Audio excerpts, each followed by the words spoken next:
Aujourd'hui, le 17 janvier 2025. Première lecture. Empressons-nous d'entrer dans ce repos-là. Lecture de la lettre aux Hébreux. Frères, craignons. Tant que demeure la promesse d'entrer dans le repos de Dieu. Craignons que l'un d'entre vous n'arrive. En quelque sorte, trop tard. Certes, nous avons reçu une bonne nouvelle, comme ces gens-là.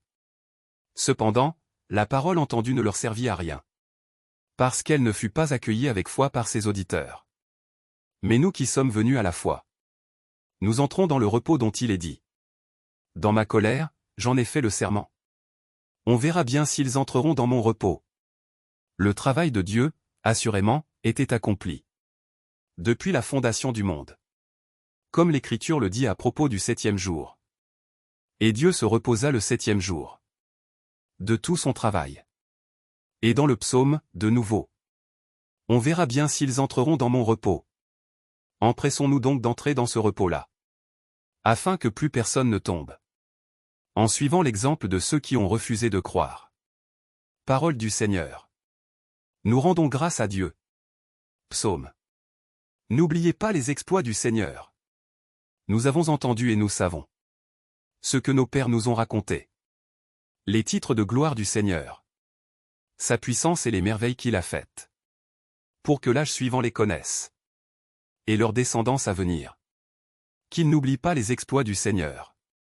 Mais observent ses commandements. Qu'ils ne soient pas, comme leur père. Une génération indocile et rebelle. Génération de cœurs inconstants. Et d'esprits infidèles à Dieu. Évangile.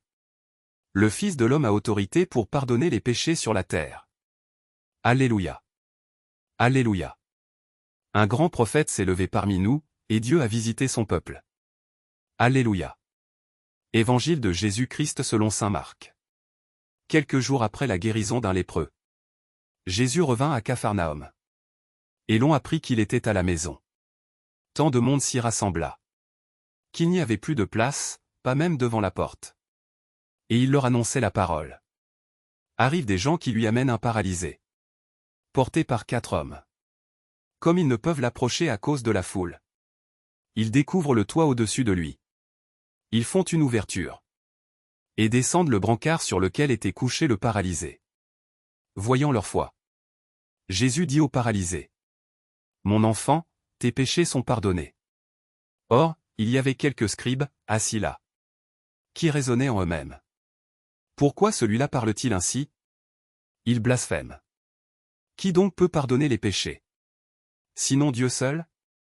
Percevant aussitôt dans son esprit les raisonnements qu'ils se faisaient. Jésus leur dit. Pourquoi tenez-vous de tels raisonnements? Qu'est-ce qui est le plus facile? Dire à ce paralysé. Tes péchés sont pardonnés. Ou bien lui dire. Lève-toi, prends ton brancard et marche. Eh bien. Pour que vous sachiez que le Fils de l'homme a autorité pour pardonner les péchés sur la terre. Jésus s'adressa au paralysé. Je te le dis, lève-toi. Prends ton brancard, et rentre dans ta maison.